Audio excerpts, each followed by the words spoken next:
ये कहानी एंजो नाम के एक आदमी से शुरू होती है जो पेशे से एक पेंटर है और अपने खाली समय में बच्चों को कराटे की ट्यूशन देता है। एक रात जब एंजो अपने काम से घर लौट रहा था तब उसने बस स्टॉप पर खड़े होकर एक सिगरेट जलाई, लेकिन अगले ही पल एक गाड़ी ने उस पर पानी उछालकर उसकी सिगरेट बुझा दी। गुस्से में आकर एंजो ने उस सिगरेट को फेंक दिया और सड़क किनारे खड़े होकर उसे घूरने लगा। ये सिगरेट पानी में बहते हुए सीधा एक सीवर में जा गिरी और ये सीवर बैंक ऑफ रियो के ठीक सामने मौजूद था। एंजो उस सीवर का पीछा करते हुए एक बड़े से ब्रिज तक पहुंचा जहां से सीवर का सारा पानी बाहर निकल रहा था। इसके बाद वो ब्रिज के नीचे मौजूद उस गटर के पाइप में गया और आसपास की चीजों का मुआयना करने लगा। इसी दौरान उसके दिमाग में उस बैंक को लूटने का ख्याल आया। अगली सुबह वो अपने एक दोस्त सबस्टिन से मिलने पहुंचा और उसे अपने प्लान के बारे में बताया। सबस्टिन को भी पैसों की काफी जरूरत थी, इसलिए वो भी इस प्लान में शामिल हो गया।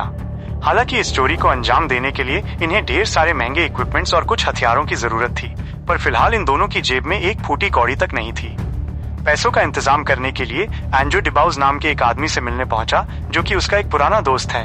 हालांकि डिबाउजा के पास भी इतने पैसे नहीं थे कि वो इस चोरी को फंड कर सके, इसलिए उसने एंजो को मारियो नाम के एक आदमी का पता दिया।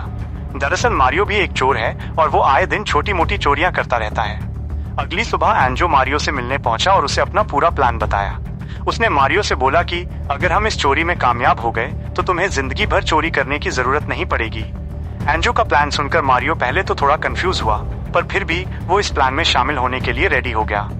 उस रात ये दोनों उस सीवर के पास पहुंचे और यहाँ एंजो ने एक मेजरमेंट टेप को उस सीवर के अंदर डाल दिया। इसके बाद ये दोनों उस पाइप में गए और उस टेप के सहारे इस पाइप की गहराई को मेजर किया। थोड़ी कैलकुलेशन के बाद एंजो ने मारियो से बोला कि हम करोड़पति बनने से केवल 18 मीटर दूर हैं। हालांकि मारियो को इस बात की फिक्र थी कि अगर चोरी वाले दिन बारिश हो गई और इस पाइप में पानी का लेवल बढ़ गया तो उनका प्लान फेल हो जाएगा। इस पर एंजो ने उससे बोला कि हम ये चोरी तब करेंगे जब मौसम बिल्कुल साफ होगा।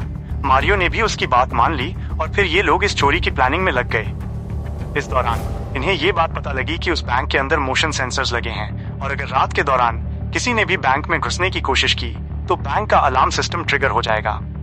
एंजो ने सभी को बताया कि मोशन सेंसर्स हमारी हलचल को नहीं बल्कि हमारी बॉडी की गर्मी को ट्रैक करते हैं। इसके बाद एंजो ने स्लीपिंग बैग की मदद से एक खास किस्म का सूट बनाया ताकि वो अपनी बॉडी की गर्मी को छुपा सके। अगले दिन एंजो उस बैंक में गया और अंदर मौजूद हर एक डिपार्टमेंट की फोटो लेने लगा ताकि वो बैंक के लेआउट को समझकर एक ब्लूप्रिंट तैयार कर सके। लेकिन इसी बीच बैंक के सिक्योरिटी गार्ड्स ने एंजो को फोटो लेते हुए पकड़ लिया और उसे अपने साथ बैंक के बेसमेंट में ले गए। असल में ये एंजो की एक चाल थी ताकि वो बैंक के बेसमेंट तक पहुंच सके और वहां मौजूद लॉकर्स को करीब से देख सके। गार्ड्स ने एंजो के कैमरे को चेक किया पर उन्हें इस कैमरे से कुछ नहीं मिला क्योंकि एंजो ने पहले ही कैमरे में लगे एसडी कार्ड को निकाल दिया था। चूंकि गार्ड्स को एंजो के खिलाफ कोई सबूत नहीं मिले इसलिए उन्होंने इसे जाने दिया।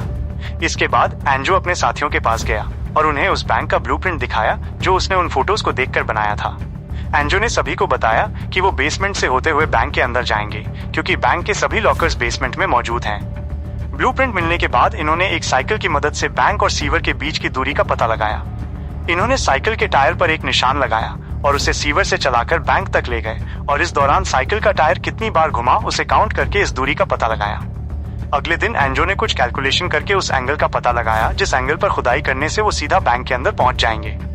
इसी बीच एंजो ने मारियो को बताया कि वो जिन पैसों को चुराने वाले हैं बैंक के पास उन पैसों का इंश्योरेंस मौजूद है और इसका मतलब ये था कि चोरी के दौरान आम लोगों के पैसों को कोई नुकसान नहीं होगा। उस रात ये सभी लोग उस सीवर के नीचे गए और इस पाइपलाइन में एक सुरंग खोदने लगे। इसके साथ ही इन्होंने अल्बर्टो नाम के एक आदमी को अपने प्लान में शामिल किया जो चोरी के बाद भागने में इनकी मदद करेगा। हालांकि इतनी प्लानिंग के बाद भी इनकी सबसे बड़ी प्रॉब्लम ये थी कि ये लोग बैंक के अंदर मौजूद उन सभी लॉकर्स को खोलेंगे कैसे। दरअसल उस बैंक में कुल 400 लॉकर्स मौजूद थे और अगर इन्हें एक लॉकर को खोलने में 1 मिनट लगते हैं तो उन सभी लॉकर्स को खोलने में इन्हें कुल 6 घंटे लग जाएंगे। अगले दिन मारियो उस बैंक के एक दूसरे ब्रांच में गया और वहां अपने नाम पर एक लॉकर ले लिया और इस लॉकर को खोलते वक्त उसने इसके मैकेनिज्म को बड़े ही ध्यान से समझा। अगले दिन मारियो और उसके साथियों ने मिलकर एक वैन चुराई जिसका इस्तेमाल वो चोरी के बाद भागने में करने वाले थे।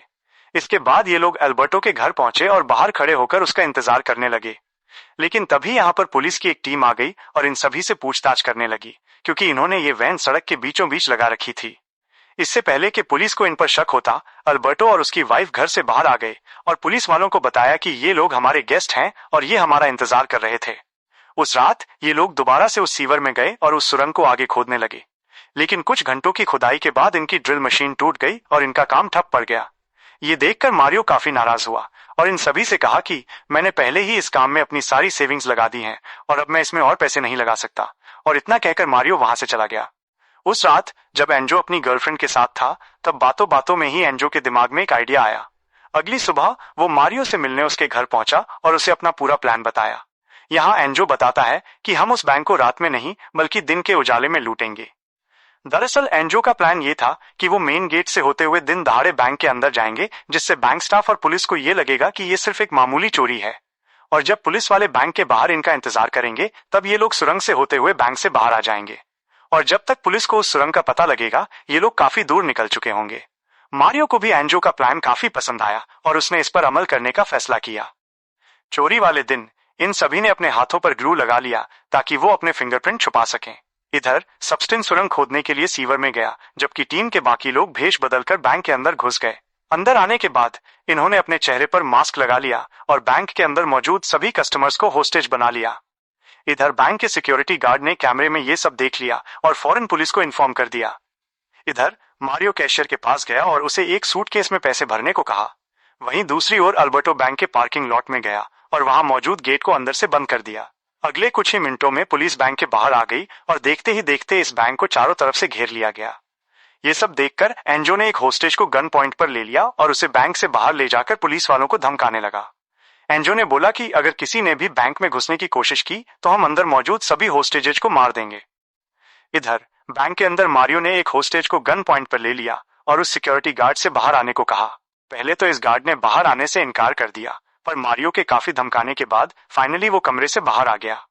मारियो ने इस गार्ड से उसकी बंदूक ले ली और उसे बाहर भेजने से पहले उसका फोन भी ले लिया, ताकि अगर पुलिस को उससे बात करनी हो तो वो इस फोन पर उसे कांटेक्ट कर सके।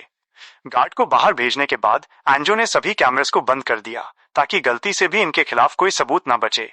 वहीं दूसरी ओर एंजो बैंक के बेसमेंट में गया और वहां मौजूद एक कैबिनेट को साइड किया। इधर सबस्टिन ने अपना काम पूरा कर लिया और उस सुरंग से होते हुए बैंक में आ गया। अंदर आने के बाद एंजो और सबस्टिन बैंक के पार्किंग लॉट में गए और कार की डिग्गी से एक मशीन को बाहर निकाला। इसके बाद ये लोग लॉकर रूम में पहुंचे और इस मशीन को असेंबल किया। दरअसल सबस्टिन, जो कि एक सिविल इंजीनियर है, उसने एक ऐसी मशीन बनाई थी जो इन लॉकर्स को केवल 7 सेकंड्स में खोल सकती थी। टीम के सभी लोगों ने अपनी घड़ी में एक टाइमर लगाया और इधर एंजो और सबस्टिन इन लॉकर्स को तोड़ने में लग गए। इसी बीच मारियो को पता चला कि पुलिस वाले बैंक की छत पर आ चुके हैं। मारियो ने फौरन उस पुलिस वाले को फोन किया जो इस मिशन को लीड कर रहा था। मारियो ने उसे धमकी दी कि अगर उसने अपने लोगों को बिल्डिंग से नीचे नहीं उतारा तो वो अंदर मौजूद सभी होस्टेजेज को मार देंगे। न चाहते हुए भी कैप्टन ने मारियो की बात मान ली, लेकिन फिर भी उसने सामने वाली बिल्डिंग पर 2 स्नाइपर्स को तैनात कर दिया ताकि मौका मिलते ही वो इन चोरों को शूट कर सके। इसके बाद मारियो ने कैप्टन से बोला कि तुम इस टाउन के मेयर से मेरी बात कराओ, जिस पर कैप्टन ने उससे बोला कि मेयर को बैंक तक आने में कम से कम 1 घंटा लगेगा।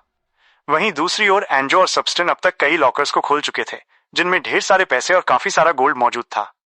इधर बैंक के बाहर पुलिस इन चोरों को पकड़ने की प्लानिंग में लगी थी, क्योंकि पुलिस को ये लग रहा था कि ये सिर्फ एक मामूली चोरी है और अब ये सभी चोर बैंक के अंदर फंस चुके हैं।